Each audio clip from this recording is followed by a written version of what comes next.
this evening then. We'll get to Thomas Tuchel in a second. Let's have a look at the England team. The England head coach has made 10 changes from a really laborious and uninspiring win in Andorra.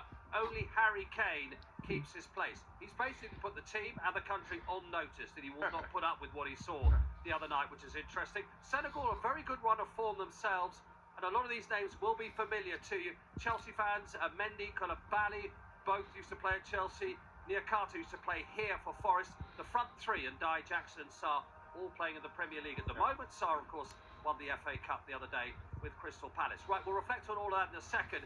What about Thomas Tuchel and his attitude? What does he want to see this evening? Here he is with Gabriel Clark. Thomas, 10 changes. Is that a reaction to Saturday, or were you always going to make that many? We would have maybe always made that many. What needs to be better?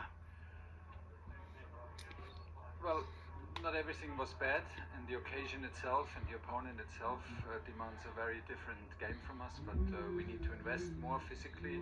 We simply didn't run enough, we had not enough sprints, we had not enough high intensity in our game.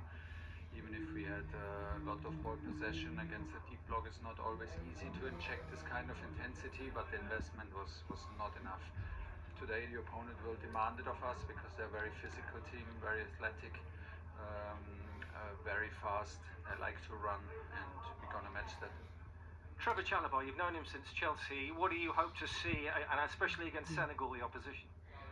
Well, they know the opponent's striker very well because they play with him, and both play together for Chelsea. So we thought we can give him a start. He deserved it from the impressions that we had in camp. It was very good in training, and became straight away a valuable team player.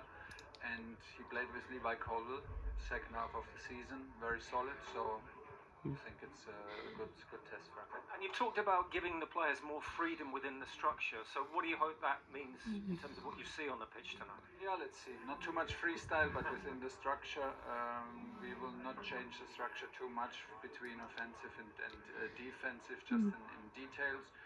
And I hope we can adapt and to that a little bit better. And I hope it gives us some percentage of freedom to get our two midfielders moving, to get our fullbacks maybe involved in attacks. Let's see how this plays out. Good luck. Ian, is anybody really going to argue with the way he's gone about it? He's not here in 13 months' time, and if England haven't won the World Cup, he can do what he wants in England. He doesn't have to worry about people's sensitivities and feelings. There's nothing wrong with that, is there? No, but at the same time, you do. You know, I'm sure he was expecting a lot more from the England side against Andorra, and as much as Andorra sounds like a team you should be, but the fact is you still have to go out and you have to do it convincingly, and he probably thought they would have done that. But yeah, I'd expect him to be as angry as he is because of the team that he's able to put out. They should have been playing better, and I think they're going to get a really good test today. I think especially at the back, you're looking at the back four, with their front men, Jackson, Sarr,